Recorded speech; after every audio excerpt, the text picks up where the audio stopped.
에, 코로나의 시대에 이렇게 모여서 예배드리고 은혜 받는다는 것이 정말 축복 중에 축복입니다. コロナ禍の時代、このように集まって礼拝して恵まれているというのは本当に大きな祝福です。 미국의 로드니 스타크라고는 교수가 어떻게 기독교가 이렇게 급성장했는가, 세계의 문명을 바꿨는가에 대해서는 책을 썼습니다. アメリカの神学者であるロドニー・スタークという人がどうやってキリスト教が世界的な宗教になることができたか、どうやって急拡散していったのかということを調査して研究して発表しました。 로마 시대 때에 로마에도 그 전염병이 계속 여러 차례에 걸쳐서 발생했습니다. ローマ帝国の時代に急成長したのですが、実はローマ帝国の時代にも何度か大きな大伝染病が流行りました。 근데 이제 불신자들은 그 병이 생기면은 가족까지도 돌보지 않고 다 도망가는 거죠. 다른 지역으로. 未信者は人がその伝染病にかかってしまうと家族だったとしても見捨てて隔離しました。 그러면 그 가족의 환자는 병으로 죽는 것이 아니라 굶어 죽었습니다. そうなってしまうと、その伝染病にかかった人、罹患者は病気そのもので死んだというよりは、もう誰も世話してくれない中で餓死したわけです。 근데 크리스찬들은 가족이 그런 사람이 생기면은 도망가지 않고 그 가족을 잘 돌봐가지고 먹을 것도 주고 간호를 해가지고 하나님의 이제 도우심으로 다 치유가 많이 됐어요. ですがクリスチャンの場合は家族に罹患者が出たとしても見捨てることなく隔離することなくちゃんと世話をして看病をしてまた祈る中神様の恵みでたくさん癒されました。 그리고 이웃집에 그런 사람이 생기면은 가족도 다 도망갔지만은 그 사람을 내 가족처럼 돌봤다고 합니다. また自分の家族でなくても自分の周りに罹患者が出たらその罹患者の家族は逃げ出して隔離していてもクリスチャンはその人を世話して看病したわけです。 그래서 그 사람이 나으면은 진짜 그리스도를 진짜 잘 믿는 거죠. 罹患者たちは病気が治った後自分もクリスチャンになりたいということでキリストを信じるようになっていきました。 사람들도 하나님을 진짜 그리스도를 믿는 사람과 안 믿는 사람의 차이가 이런 큰 재앙이나 지진 같은 거 뭐 전염병이 오면 다 두렵고 놀라는데 예수 그리스도를 믿는 사람들은 더 평안하고 담대해서 이런 것들을 보면서 많은 사람들이 예수를 믿기 시작했다 합니다. 伝染病で多くの人たちが恐怖に陥ってもうパニック状態にまでなる中、クリスチャンたちは平安で、そしてそれを味わっている姿を見て多くの人たちが福音に入っていくようになった。これがキリスト教の急成長の奥義でした。 이런 병이 코로나가 있어도 우리는 참 평안을 누리고 참 힘을 얻고 진짜 그리스도를 믿는 축복이 무엇인가를 모든 불신자들한테도 보여주고 증거할 수 있는 기회로 하나님 주신 것입니다. 今日もコロナ禍の時代ですが、むしろクリスチャンと未信者はどのように違うか、私たちが味わっている福音の力はどういったものなのか、主はそれを示されて大きなリバイバルを起こされると信じます。 불안하지 말고 정말 하나님께서 우리에게 참 평안함, 참 능력, 힘을 이 예배를 통해서 주실 줄 믿습니다. ですから不安になることなく、恐れることなく、むしろ神様が災いを通して起こされる働きを体験していきたいと思います。 또 한 가지 이제 기독교가 부흥되고 전도가 됐던 이유는 여성들의 여권을 교회에서는 굉장히 성장시켰다. 여권을 여자들을 참 중심이 여겼다, 중요히 여겼다는 그 때문에 많은 전도가 되었습니다. そしてローマ帝国の時代、大きくキリスト教が広がったもう一つの理由は、女性の人権がキリスト教では高まっていたこと、守られていたことです。 2000년 전에 로마 시대는 여자들을 어떤 인간으로 취급하지 않고 어떤 하나의 악이 낳는 그런 도구로 일을 하는 도구로밖에 생각하지 않는 시대였습니다. ローマ帝国の時代はもう2000年前ですから、女性の人権などは全くなくて、むしろもう人の所有物であったり、あるいは子を設けるための道具であったり、あるいは労働力に過ぎませんでした。 근데 교회를 다니면은 이 여성들의 인권을 존중하고 똑같이 남자나 여자는 하나님의 자녀요. 똑같은 이 위치로 인정을 받으니까 로마 여자들이 야 나도 교회를 다니면 저렇게 인정을 받고 저렇게 인간다웠게 살 수 있구나 이렇게 생각해서 교회로 여자들이 많이 오게 됐다고 합니다. ですが教会では男も女も区別なくみんな等しく神様の子供であり、みんな同じ祝福を持っている、そういう姿を見て多くのローマ帝国の女性たちはクリスチャンになることに憧れていたそうです。 이 여성들은 옛날부터 모든 나라에서 이렇게 천시당했던 그런 위치였습니다. もう女性は今でもその名残がありますが、どうしても差別されてしまう立場です。 근데 오늘 성경에 보면은 여자라도 똑같이 하나님께서 신앙을 보고 똑같이 축복하시고 쓰시는 것을 알려주십니다. ですが聖書を見ると、神様はいつの時代でも女性でも同じように神様の働きのために用いられたことがわかります。 옛날에는 여자 이름 없었어요. 여자들은. もうこの古代の時代は女性の名前が何かの公的な記録に残ることもありませんでし 뭐 た。 큰 애 또 작은 애 그렇게 얘기를 했어요. もう長女か次女かそういうふうにしか言われませんでした。 심지어 300년 전까지 200년 전까지만도 인도에는 이런 일이 있었습니다. もうたったの200年前までもインドではこういうこともありました。 남편이 죽으면은요, 인도는 이제 힌두교식이니까 이 불에 태웁니다.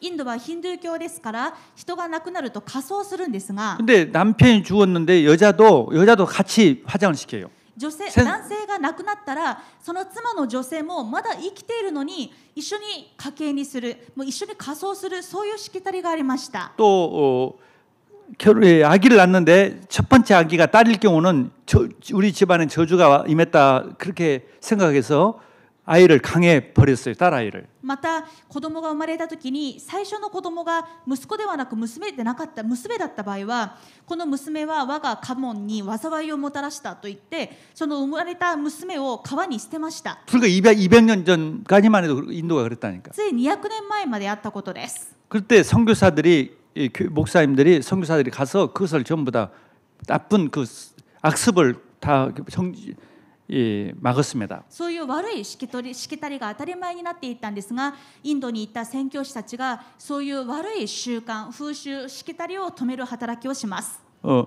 지금 오늘 룻기는 지금부터 3,000년 전에 있었던 일입니다. ルツキはさらに300年前に起こった出来事です。 근데 여자들 이름이 이 세 사람이 나옵니다. ですがしっかり女性の名前が出てきます。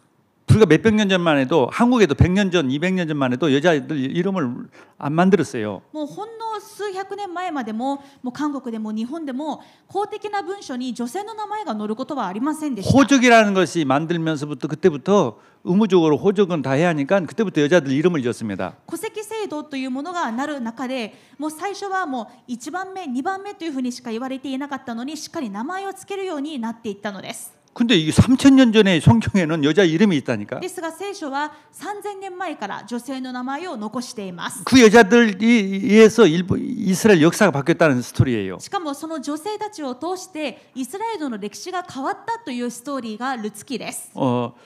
오늘 남자든 여자든 하나님은 믿음의 사람을 쓰신다. 하나님은 정말 하나님은 차별이 없으신다는 것을 알려주고 있습니다. 男性でも女性でも神様は区別なく信仰のあるものを用いられることを教えてくださってい 또 어느 나라 ます。 사람이든 차별이 없다. どの国の人でも区別も差別もありません。 어떤 사람을 쓰십니까? では神様はどのような人であったから用いられたのでしょ 그 うか。 성경의 흐름을 우리가 알아야 합니다. 私たちはまず聖書の流れを知らなければなりません。 성경의 흐름은 창세기 3장 15절을 중심으로 흐릅니다. 聖書はいつも創世記3章15節を中心に流れています。 그 창세기 3장 15절의 주제는 뭐냐?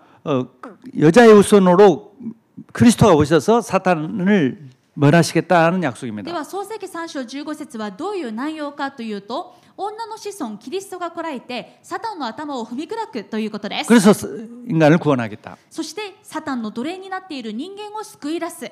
또 한 가지 주제는 그리스도로 인해서 구원받은 백성들 하나님의 자녀들을 통해서 사단과 싸워서 사단의 나라를 멸하고 하나님 나라를 세우겠다는 약속입니다. さらにキリストを信じた神の教会クリスチャンたちを主は軍隊として用いられて、教会を通してサタンと霊的な戦いをされるということです。 다시 말해서 그리스도가 사탄을 멸하시는 왕이라는 것을 정확하게 아는 사람을 하나님 쓰세요. つまりサタンを滅ぼした王なるキリストを明確に信じている人を神様は用いられます。 그리고 그 사탄과 싸우겠다는 그 영적 싸움하겠다는 그 믿음을 가진 사람을 하나님이 쓰십니다. そして自分もサタンと霊的戦いをするという信仰の決断をする者を神様は用いられます。 왜냐하면 사탄은요 인간을 멸망시키는 존재입니다. なぜならサタンは人間を滅ぼす存在です。 어떻게 멸망시켜요? 종교를 만들어서 멸망시킵니다. どのように滅ぼしていますか？宗教で滅ぼしています。 어떤 사람들은 인간은 어떤 종교를 믿어요. もう人は誰もが何かしらの宗教を信じ 그게 ています。 우상이죠. 偶像ですね。 우상을 믿도록 종교를 믿도록 해서 멸망시킵니다. 偶像宗教を信じるようにして滅ぼしています。 그래서 이 마귀를 멸하러 그리스도를 보내신 そうや 것입니다. って苦しめるサタンを滅ぼすためにキリストは来られました。 그 존재와 싸우는 교회를 하나님이 세워서 전도를 하는 것입니다. そしてキリストだけではなく、そのサタンと戦う教会もお立てになって、共に霊的な戦いをされます。 그것을 알기 쉽게 이제 구약 성경을 통해서 잘 설명을 했어요, 하나님이. 旧約聖書はそのことを分かりやすく表現するためにいろんなエピソードを記録しました。 애굽에서 이게 구원하는 내용이 출애굽입니다. 例えば出エジプト記はイスラエルの民がエジプトの奴隷から解放される内容です。 바로 왕을 멸해야만이 이스라엘 백성들이 구원받습니다. ファラオエジプトの王であるファラオの力が砕からなければイスラエルは奴隷から解放されません。 그래서 하나님께서는 이 어린 양 피를 바르게 해서 유월절 피를 바르게 해서 바로를 깨뜨리고 그 신들을 빼뜨리고 구원했습니다. そこで神様は杉越の子羊の血を通してエジプトの神々とファラオを砕きイスラエルの民を奴隷から解放します。 그리고 이 가나안 땅에 들어가도록 가나안 땅에 있는 그 일곱 부족들과 싸워서 다 몰아내도록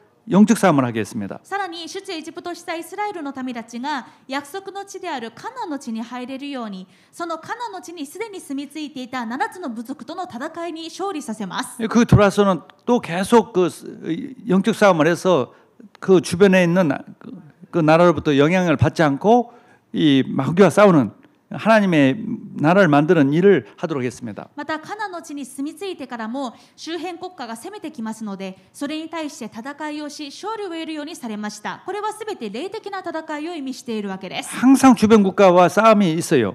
イスラエルはいつも周辺国家との戦争がありました。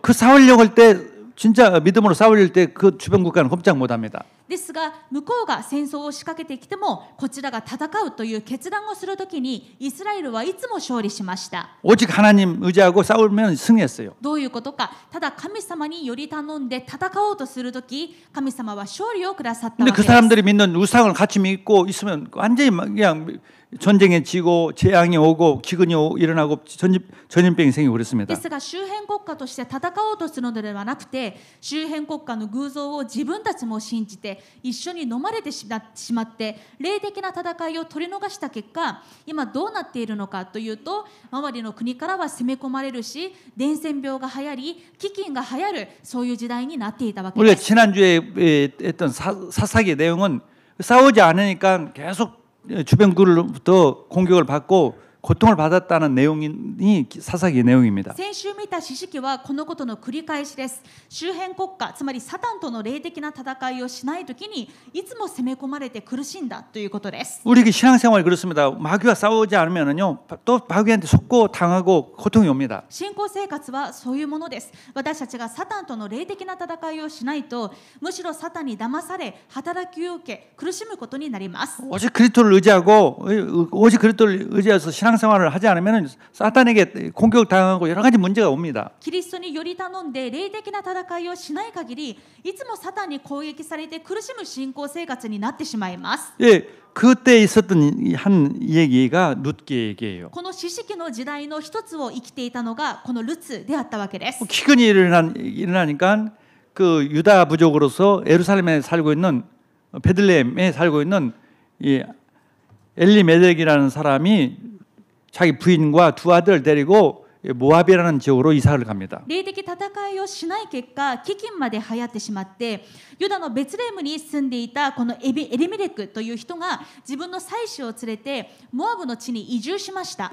이 사람은 정적으로 영적인 세계를 영적인 것을 전혀 모르는 사람입니다. エリメレクは全く霊的事実を知りませんでした。 지금 자기가 영적 싸움을 안 했기 때문에 자기 민족이 영적 싸움을 안 했기 때문에 이렇게 기근이 왔다는 것을 생각하지 못하고 당장 온 문제만 해결하려고 이사를 했단 말이죠. 今イスラエルの民が神の民であるようにこのように攻め込まれて危険にまでなっているのは霊的戦いの使命を取り逃しているからだということは全く気づかないで、ただ自分の目先の問題を解決するために住みやすそうに見えるモラブの地に移住したわけです。 구약 시대 때는 절대 그 가나안 땅을 떠나서는 안 됩니다. 旧約時代においてはカナンの地が約束の地ですから決してそこから離れてはいけ 그게 ません。 하나님의 나라예요. 그래서 절대 그것을 지키고 그걸 떠나서는 안 돼요. エルサレムというのは神の国のことです。ですから神の国を守らなければならずそこから離れてはいけません。 그 사명을 모르는 거죠. なのにその使命を全く見逃していたわけです。 영적 싸움 많고 그래서 신앙생활을 잘 못해서 그랬다는 걸 모르고 霊的な戦いをしない、今信仰生活に成功していないからこういう飢饉が来ているんだと全く分かりませんでした。 오히려 모압 지역은 뭐냐? 우상 섬기는 나라, 사탄의 나라입니다. 그리 간 거예요. むしろモアブに移住します。モアブはサタンの国、偶像崇拝する町です。もうその文化に飲まれていったわけです。 근데 그 결과 자기가 죽었습니다. その結果エリメレクは早くに亡くなりました。 근데 이제 두 아들들이 그 모압에 있는 여자들과 결혼을 했습니다. そして残された2人の息子はモアブ人の女性と結婚します。 근데 그 두 아들도 얼마 후에 죽었습니다. ですがその2人の息子でさえも子供も残すことができず早くに亡くなりました。 큰아들 이름이 말론이고 둘째 아들이 기론이에요. 長男の名前がマフロンで次男の名前がキルヨンです。 두 아들도 자식 없이 그냥 죽은 것입니다. この2人も子供も生まれないうちにつまり溶接してしまったわけです。 남편이 죽고 두 아들이 죽으니까 이 나옴이라는 그 여자는 이게 하나님이 손댔다. 하나님이 자기들에게 책직을 하겠다는 것을 이제 깨달았습니다. 夫のエリメレクが死んだ、2人の息子も死んでしまった。それによってナオミはこれは神様が私たちに下された裁きだ、神様がなさったことなんだと気づきました。 1장 13절에 그렇게 말을 합니다. 一章の13節、これは主の御手が下ったことなんだとナオミは気づきました。 그래서 자기는 이제 깨달았으니까 돌아가는 거죠. ナオミはどうしてこういう苦しみが来たのかを気づいてまたカナンの地に戻ろうとします。 이제 그게 회개라는 것입니다. これは悔い改めです。 회개라는 것은 잘못을 깨달는 것이 회개예요. 悔い改めというのは自分の間違いに気づくことです。 그리고 방향을 바꾸는 것이죠. そして自分の人生の方向転換をすることです。 그럼 하나님께서 복을 주시고 모든 것을 회복시켜 する 주십니다. と神様は許され祝福されすべてを回復してくださいます。 자기는 유대인이니까 예루살렘 이 베들레헴의 가나안 땅에 돌아가겠다. ナオミはこう思いました。自分はユダヤ人だから自分の故郷のベツレヘムに戻ろう。 근데 너희들 며느리 두 명을 불러서 너희들은 너희 고향으로 너희 집으로 돌아가라. そして同じく未亡人になってしまった2人の嫁に言うわけです。私はユダヤ人だから自分の故郷に帰りますが、あなたはここモアブの地のモアブ人ですからもう自分のそれぞれの実家に帰りなさい。 근데 그렇게 할 때 너희 백성과 그의 신들 너희 신들에게 돌아가라 이렇게 말을 합니다. ですがただそういうのではなくてこのように言いました。あなたの家にそして自分の神のところへ帰っていきなさいというのです。 오늘 15절 읽은 내용이죠. 15節にもナオミがそう言っていますね。自分の民とその民のところへ帰りなさい。 그런데 그 룻이 이렇게 결단을 한 거죠. ですがルツはこう決断しました。 나는 돌아가지 않겠습니다. 私は帰りません。 왜 돌아가지 않느냐면은 어머니의 하나님이 나의 하나님, 어머니의 백성이 나의 백성이기 때문에 그렇습니다. お母さんの神が私の神であり、お母さんの民が私の民だからです。 이제 안 것이죠. 자기가 태어날 때부터 믿었던 그 신들이 바로 사탄이고 귀신이고 이제 그 나오미 시어머니가 믿었던 그 참 하나님이 참 하나님이고 참 구원자라는 것을 알았던 것이죠. ルツはモアブ人ですが気づいたわけです。これまで自分がずっと信じてきた神々は偶像であって、お母さんのナオミが信じている神こそが本当の神である。そして本当の神様であるということを知ったわけです。 자기 남편이 죽은 것도 누구보다도 가장 슬픈 일이겠죠. 自分の夫マフロンが死んだことも悲しいことです。 참 하나님을 버리고 자기들이 믿었던 그 귀신을 믿은 결과 이 자기 남편이 죽었단 말이죠. でもそれは誠の神様から離れて偶像の神々に頼って信じた結果なんだということを気づきました。 이게 귀신이고 저 하나님이 이스라엘 하나님이 참 하나님인 것을 아는 것이죠. モアブの神々は悪霊であって誠の神様はユダヤの神、ナオミの神様であるということに気づきました。 그래서 오늘 제목이 그 참 하나님을 믿고 영적 싸움하겠다 그런 결단을 할 때 모든 축복이 시작됩니다. そしてルツは誠の神様を信じて霊的戦いをしようと決断するのですが、今日のタイトル通り神様はそれに対して祝福されます。 그 영적 싸움하겠다 오직 하나님만 의지하고 하나님을 위해서 살겠다 하나님의 나라를 위해서 살겠다는 것을 그냥 막 그렇게 하겠다는 정도가 아니라 목숨을 걸고 내가 그러겠다는 것이에요. ナオミとルツはただ誠の神様、勝利者キリストを信じて霊的な戦いをしようではなくて、これは簡単な決断ではなくまさに命がけの決断であったわけです。 17절 보니까 어머니께서 죽으시는 곳에서 나도 죽어 거기 묻힐 것이라 만일 내가 죽는 일 외에 어머니를 떠나면 여호와께서 내게 벌을 내리시고 더 내리시기를 원하나이다 하는지라. 17節、あなたの死なれるところで私は死にそこに葬らいたいのです。もし死によっても私があなたから離れるようなことがあったら、主が幾重にも私を罰してくださるように。 하나님의 어머니의 하나님이 참 하나님이고 お母さんの神こそが誠の神様です。 어머니의 이 백성이 참 백성 お母さん 하나님의 の神こ 백성입니다. そが神の民です。 예, 거기서 백성은 뭐냐면 하나님 자녀들을 말하죠. ここで言う神の民とは神様の子供のことです。 교회를 말합니다. また教会のことです。 내가 하나님의 교회를 위해서 私は神の教会のために、 하나님의 나라를 위해서 神の国のために、 오직 하나님을 위해서 た 살겠습니다. だ誠の神様のためだけに生きていきます。 내 인생을 그렇게 드리겠습니다. 私の人生をそのことに捧げます。 그렇게 결단하고 시어머니를 따라서 온 것입니다. このように固く決断して、ルツはナオミについてもう全く見ず知らずのユダヤの地に帰ってくるわけです。 사실 그 이스라엘에 돌아오면은 가나안 땅에 돌아오면 어떻게 먹을 것이 또 없을 것이고 자기에게는 아는 사람도 하나도 없어요. 実際当時のイスラエルはいい国ではありません。むしろ全く縁もゆかりもない土地でありますし、そこで女性2人でどうやって生きていけばいいかもわからない、もう先が真っ暗な状況です。 자기 친척 집에 들어가면 아버지도 계시고 친척들도 있으니까 뭐 안전할 것이죠. 彼女はモアブ人ですから、自分の実家に帰ったらそこには家族もいますし安全ですし、そこで再婚することもできるでしょう。 그런데 아무도 아는 데도 없는 나라에 시어머니 따라가면은 뭐 의식주 문제도 그렇고 또 그 나이든 시어머니 돌봐야지. 이게 보통 사실 계산적으로 생각하면은 절대 마이너스죠. ですが縁もゆかりもないそのユダヤの土地に移り住んだところで、もう当時は何か仕事が得られるわけでもないですし、どこの援助もない。むしろこの年老いた姑の世話をしなければならない。ただ損益で考えると何も得することはないわけです。 그런데도 결단했단 말이죠. にもかかわらずルツは決断しました。 그러니까 우리가 이 신앙생활은 결단이요. 계산해서는 안 돼요. 信仰生活は計算ではありません。 계산한다면은 이게 잘못된 생각을 하는 게 됩니다. 計算するとむしろ間違った決定しか下せません。 하나님은요 우리가 계산하지 않는 순수한 믿음을 하나님 기뻐하세요. 神様は私たちの損益を計算しない純粋な決断を望んでおられます。 다 따라왔는데 하나님께서는 미리 다 준비해놨어요. まさに信仰で決断してユダヤの地に帰ってきたのですが、神様はすべてを備えておられました。 우연히 땅이 없으니까 이삭을 줍는 일을 이제 며느리가 한 거예요. もう当時は自分の土地もありませんし、何か他の仕事ができるわけでもないですから、こういう未亡人たちというのは落ち葉拾いで何とか食物を得ていました。 근데 2장 1절에 보니까 그 친척 남편 그 나오미의 남편 친척에 가장 가까운 친척 중에 아주 부자가 있었어요.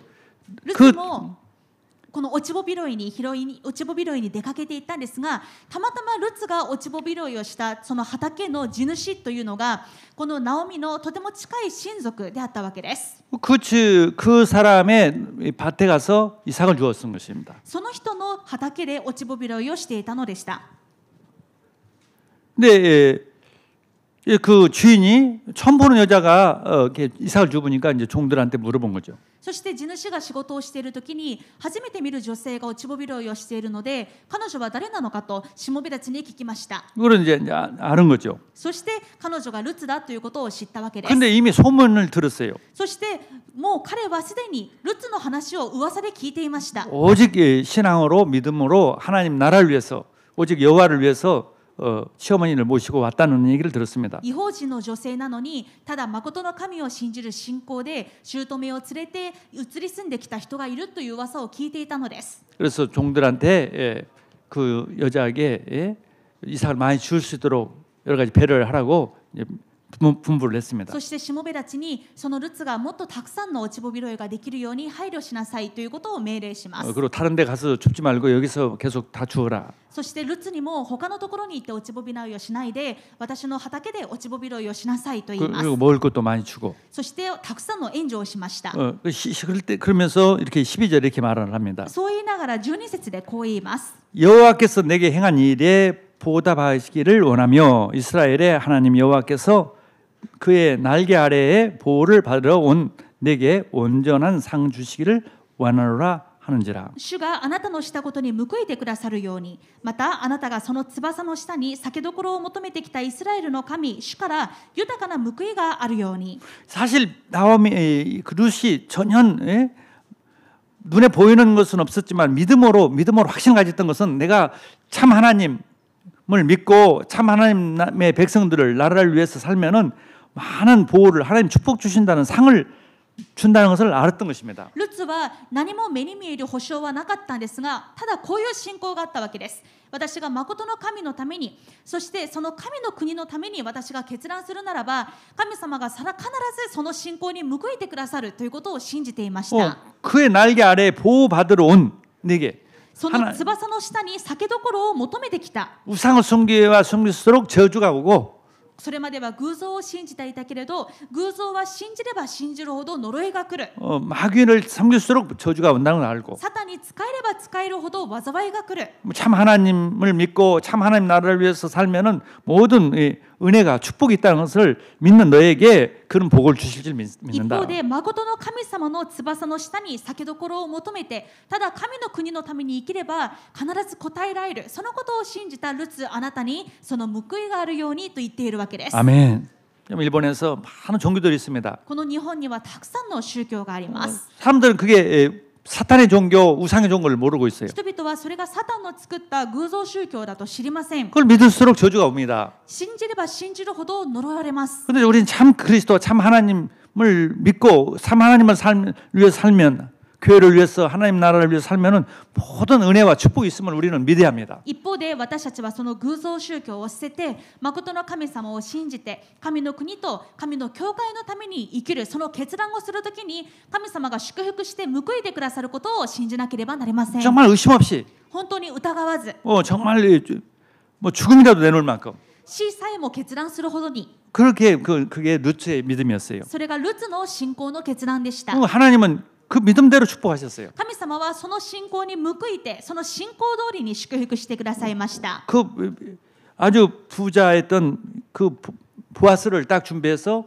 그 만나도록 했던 この 것입니다. 地主ボアズという男性を主は備えてルツに出会わせたわけです。 그래서 이제 많이 주워가지고 오니까 너 어디에서 주웠느냐 하고 이제 나오미가 물어본 거죠. ルツがボアズの配慮で普通ではありえないくらいたくさんの落ち穂拾いをして帰ってくるのでナオミが聞いたわけです。あなたはどこで落ち穂拾いをしているのですか？ 여차이체에서 보아스라는 사람의 밭에 주었습니다. そしてこうしてボアズという人の畑で配慮してもらいましたと。 그러니까 이제 나오미가 그 사람은 우리 가까운 친척이다. ナオミはすぐ気づくわけです。彼は私たちの近い親類です。 근데 이 친척은 어떤 일을 해야 하냐면은 기업 물을 자의 일을 해야 합니다. そしてユダヤ人の風習ではこの親族というのはどういう義務をしないといけないかというと買い戻すものとしての義務を行使しなければなりません。 자기 가까운 친척이 땅을 다 팔고 뭐 토지가 없으면 그걸 다시 사주는 의무가 있어요. これは買い戻しの権利とも言うのですが、例えば自分の近い親族が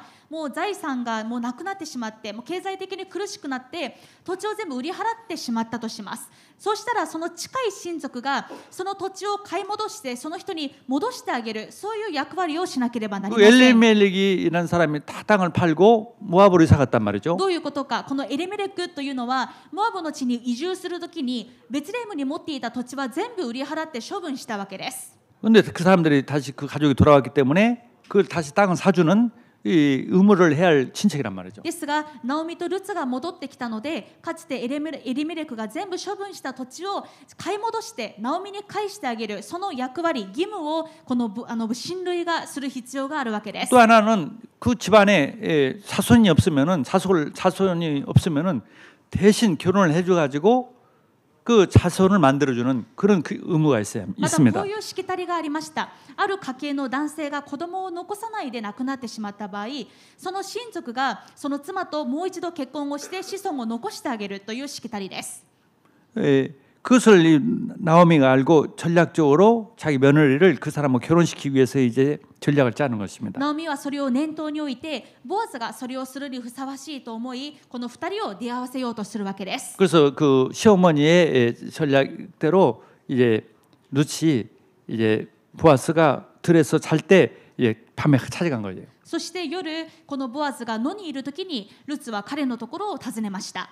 근데 이제 보아스가 무엇 때문에 온지도 알았죠. そしてボアズもこれが何を目的としているかを分かっているわ 근데 けです。 보아스보다도 더 가까운 친척이 한 사람이 있었어요. ですが実はこのボアズが買い戻しの権利を持つものではなく、このボアズよりももっとナオミたちに近い親類の人がいました。 그래서 이제 사장에 보면은 이 장로들을 다 불러서 보아스가 장로를 불러서 그 사람을 진짜 가장 가까운 사람 부릅니다. ですから4章を見てみると、ボアズが長老たちやあとナオミたちに一番近い親類を呼んで話し合いをするのが分かります。 네가 당신이 그 나오미 가족을 땅도 사주고 결혼도 해야 할 의무가 있다. 本当はあなたにナオミに対して買い戻す義務をする、あなたがその買い戻すものです。 당신이 의무를 시행해라. です。この買い戻しの権利をあなたは行使しますかと。 만약에 당신이 안 한다면 내가 하겠다. もしあなたがしなければ私がそれをします。 우선권은 당신에게 있다. でもまず優先順位はあなたにあります。 당신이 나보다 더 가까운 あ 친척이니까. なたの方が私より近い親類ですから。 기업물을 짜라는 그 법은 무슨 뭐냐면 이스라엘 민족들이 다 골고루 번성하고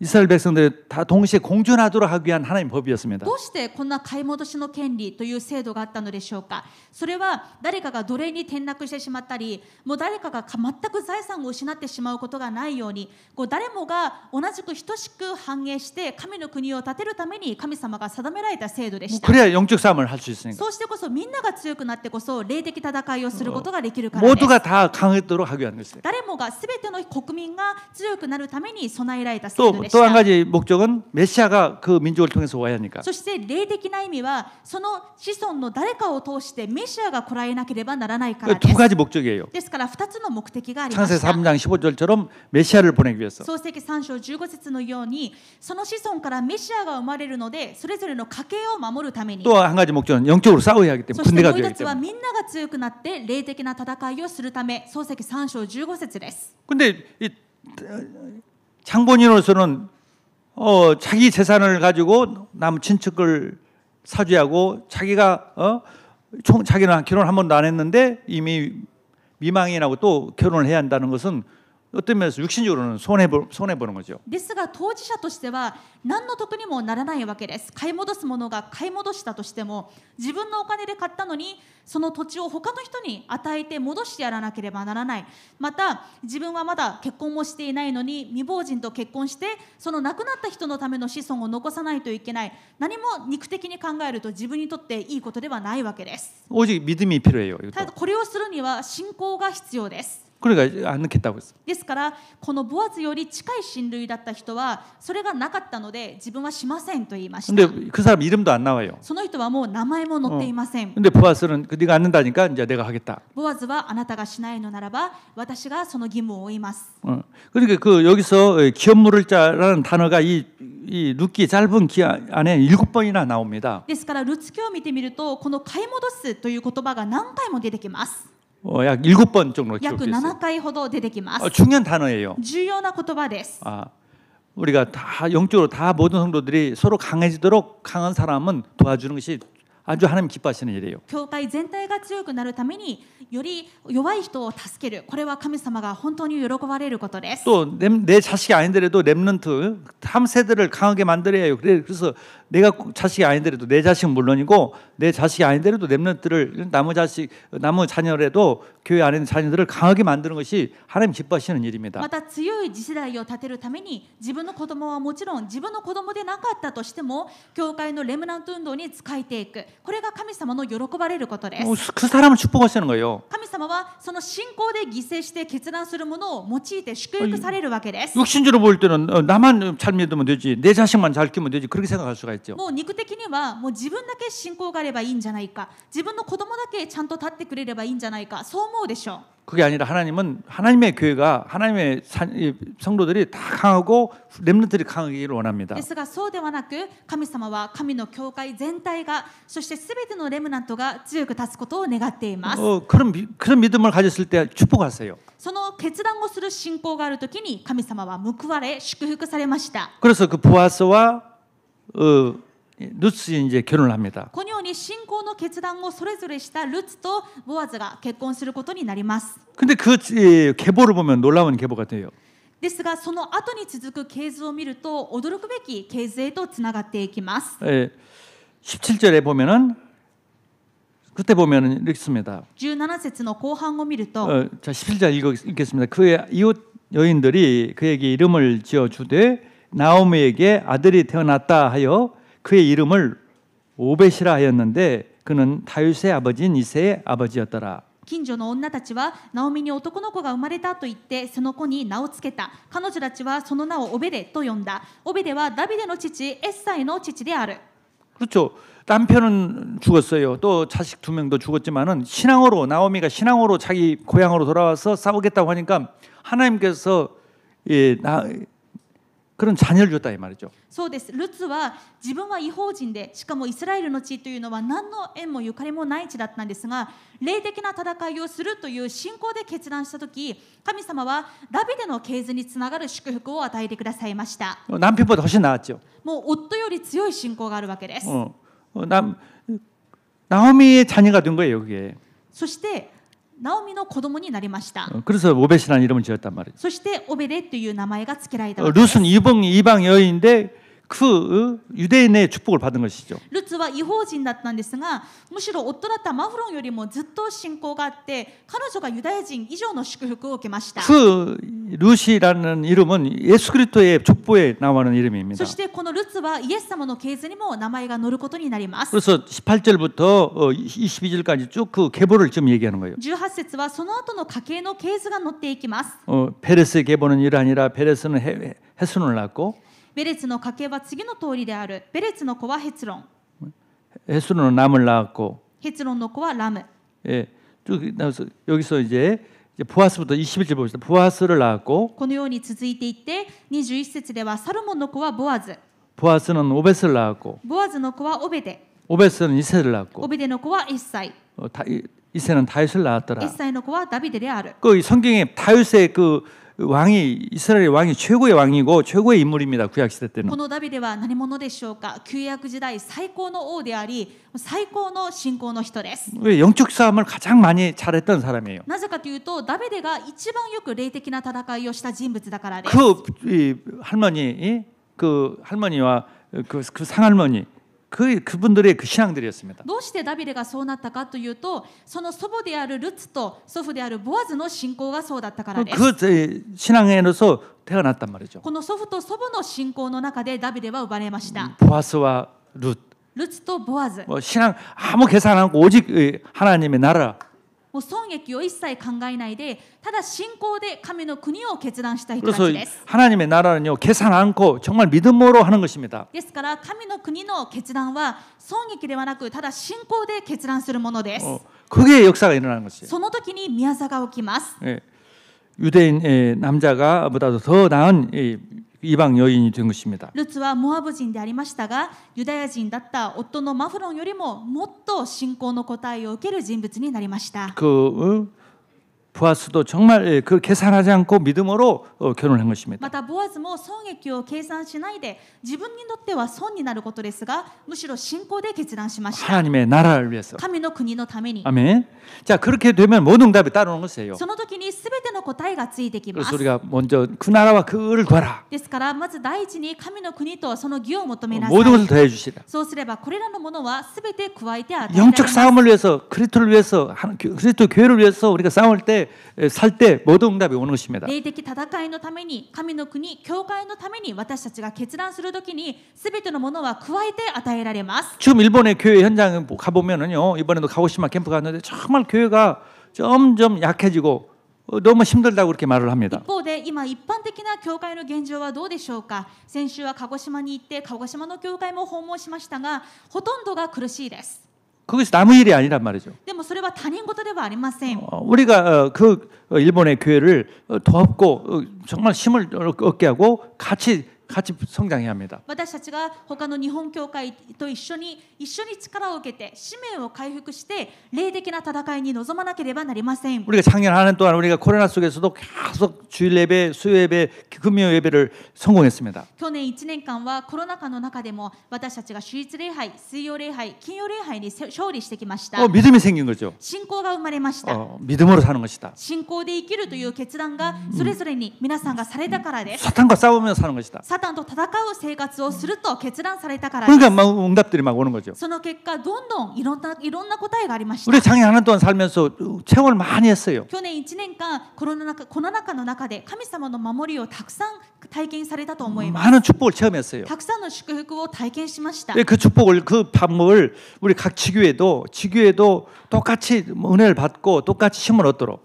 この祝福を受ける秘訣を地教会にも同じように共有して同じ答えを受けていきましょう。 그래서 금년에는 각 지교회를 좀 캠프도 하고 우리 성도들이 같이 가서 중직자님들이 같이 가서 같이 캠프도 하고 각 지교회에서 예배도 같이 드리고 그렇게 할 계획입니다. ですから今年は名古屋教会から他の地教会に長老方と一緒に行って一緒に礼拝したりキャンプをしたりそういう巡回を行おうと思っています。 그리고 정말 같이 전도하고 싶은 교회들 정말 같이 힘을 합쳐서 같이 전도도 하고 함께 도우려고 합니다. そして他の8000教会の中で共に伝道に加わりたいと思ってくださっている教会と一緒に同労していこうと思っています。 금년에 초에 우리 브라질 목사님들 한 80명 함께 모여서 메시지도 하고 그랬습니다. まずは今年は1月の年初から一緒に伝道しようというブラジル教会の牧師方と一緒にセミナーをしました。 그중에 디모데 목사님 계시는데 지난주에 우리 모리아 장로님이 가서 간증됐는데 그 교회에 그 오카자키 교회 우리 성도들이 지금 와서 함께 예배를 드립니다. その中でテモテ牧師がいらしているんですけれども、今その教会から青年たちが訪問して今一緒に礼拝をしています。 젊은 청년들이 많이 있습니다.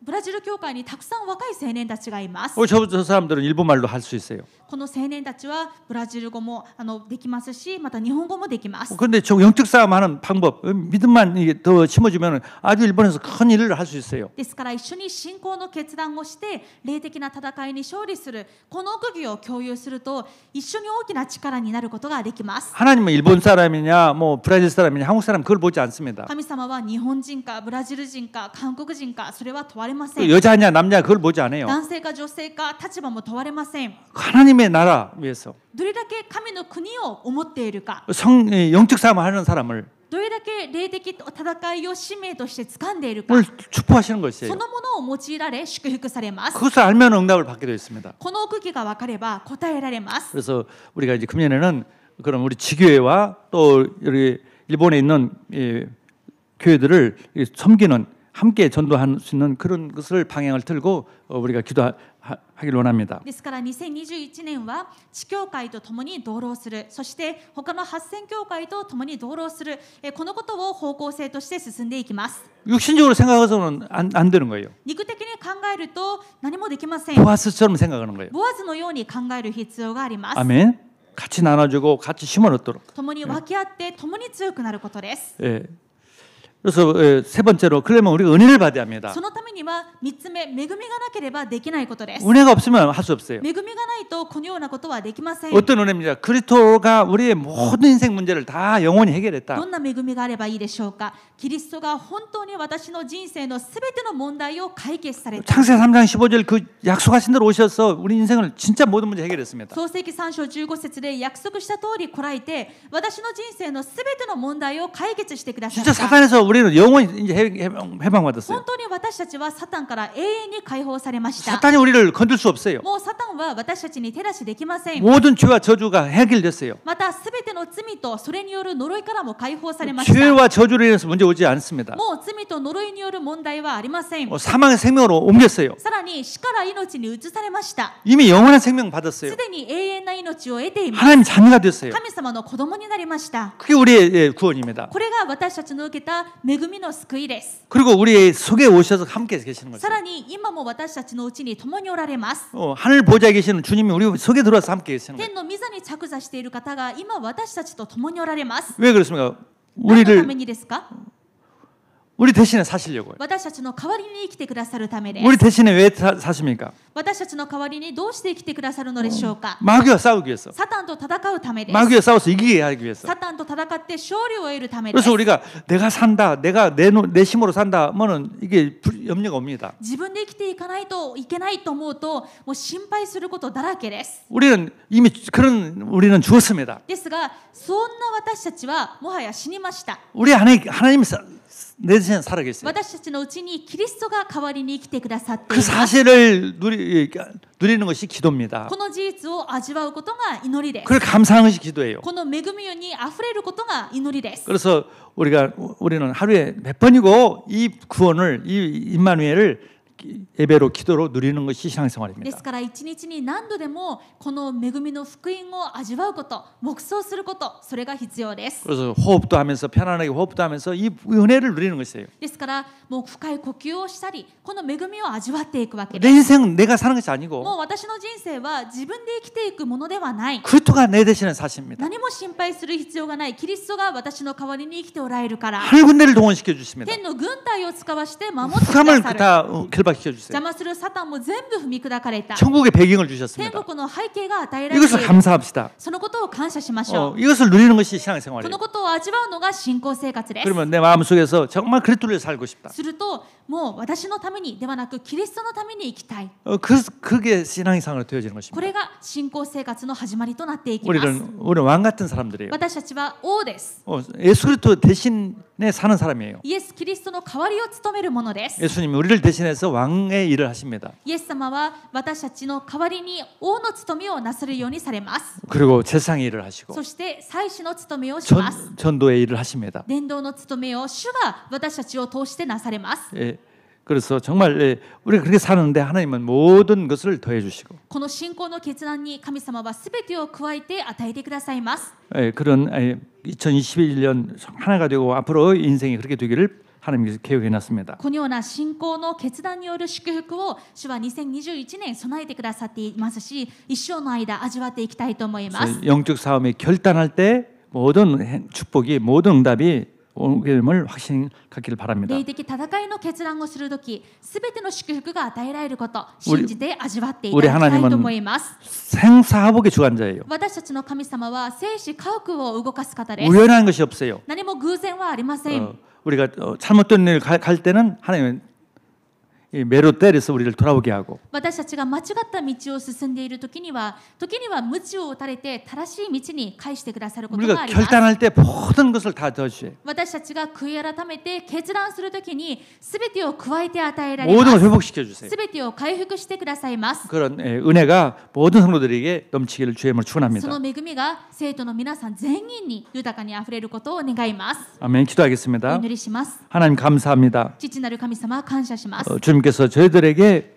정말 영적 싸움을 위해서 결단하도록 은혜 주심을 감사합니다. 主が私たちに霊的な戦いの決断ができるようにされることを感謝します。 나오미와 룻과 보아스가 결단했을 때 ナオミとルツとボアズが決断したとき、 하나님 시대적인 인물 이 다윗이 태어나게 했던 것처럼 時代的な人物ダビデが生まれたように 또 모든 것을 다 하나님이 회복시켜 주시고 축복하셨던 것처럼 主がすべてを回復して答えてくださったように 우리에게 그런 은혜를 주시고 믿음을 주시고 결단하게 해 주옵소서. 私たちにもそのような信仰をくださって霊的戦いの決断ができるようにしてください 완벽히 우리를 구원해 주시고 私たちを完璧に救ってくださり 우리 속에 들어서 우리 대신해서 살아신 주님 私たちの代わりに生きてくださる主よ 오직 주님만 바라보며 누리게 하여 た 주시옵소서. だ主だけを見上げながら主がくださる祝福を味わえますよう 이 に 시간에 염려 근심 다 사라지게 해 주시고 今この時間思い煩い不安は全部消えされますように 질병과 문제를 다 깨끗하게 해결해 주시고 病と問題主が解決してください 오직 그리스도의 나라를 위해서 영적 싸움하게 해 た 주옵소서. だキリスト神の国のために霊的な戦いができますように 예수 그리스도 이름으로 イエス 기도드렸습니다. キリストのお名前でお祈りします。 아멘.